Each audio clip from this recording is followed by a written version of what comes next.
Who am I? Many people today are concerned about their identity. Who am I?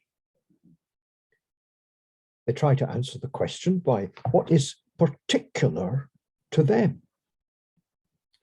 I am Scottish. I am Hispanic. I am Korean. I am Black.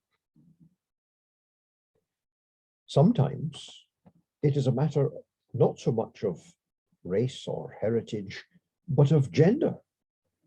I am male. I am a woman. Or it may be a matter of generation. I'm a baby boomer. I'm Generation X. So we define our identity by what is particular to us. And very often that leads to a sense of grievance. If our group, we feel, has been unfairly treated, has been subject to some injustice. So the Scots, along with the Irish and the Welsh, have historically nursed a sense of grievance against the much more dominating culture of the English. And Black people may well have a sense of grievance against the dominant white culture. And heaven knows, human history is chock full of ancient wrongs. Greeks were conquered and suppressed by the Turks. Arabs are at enmity with Jews. Chinese may still remember that they were invaded by the Japanese. And in our day, very often women feel a sense of grievance against men in the light of many abuses. So what is particular to my culture, my group, is divisive, and it can often lead to a sense of injustice, of oppression, of grievance. In this fallen, sinful world, perhaps it cannot be any other way. What is the Christian perspective on all of that? Well, Paul tells us, you remember he wrote, he was an Hebrew of the Hebrews. As to the law, a Pharisee, blameless. And Paul's sense of identity was tied up with that. He looked at those other cultures, those other nations, as being outside the law and providence of God. He looked down on them.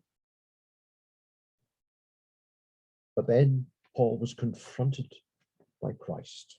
He had to die to that old exclusiveness. He was commissioned to take the gospel of Christ to those very nations and to preach the gospel of the Christ who had died for all. Paul had found a new identity, not in his exclusive culture, but in Christ. And he wrote, you remember, I am crucified with Christ. It is no longer I who live, but Christ who lives in me. And the life I now live, I live by the faith of the Son of God who loved me and gave himself for me. The old ego, the old I, had to die with Christ, had to be crucified. So Paul no longer found his sense of identity in his culture or his heritage. Now, he did not despise his culture or his heritage. He remained a Jew until his dying day. And I shall always be a Scotsman, not only in this life, but I suggest to you in the life to come. But that is no longer the basis of my identity. My fundamental identity is as a child of God. My fundamental identity is in Christ. Ada Whittington was an English woman who earlier in the 20th century wrote these lines, putting this point so well. Not I, but Christ be honored, loved, exalted. Not I, but Christ be seen, be known, be heard. Not I, but Christ in every look and action. Not I, but Christ in every thought and word. Not I, but Christ my every need supplying.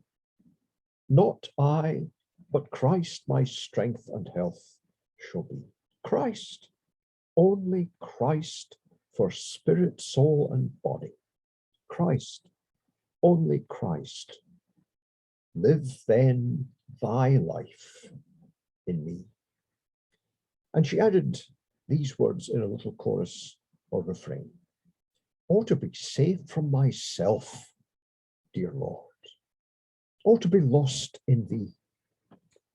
Oh, that it may be no more I, but Christ who lives in me.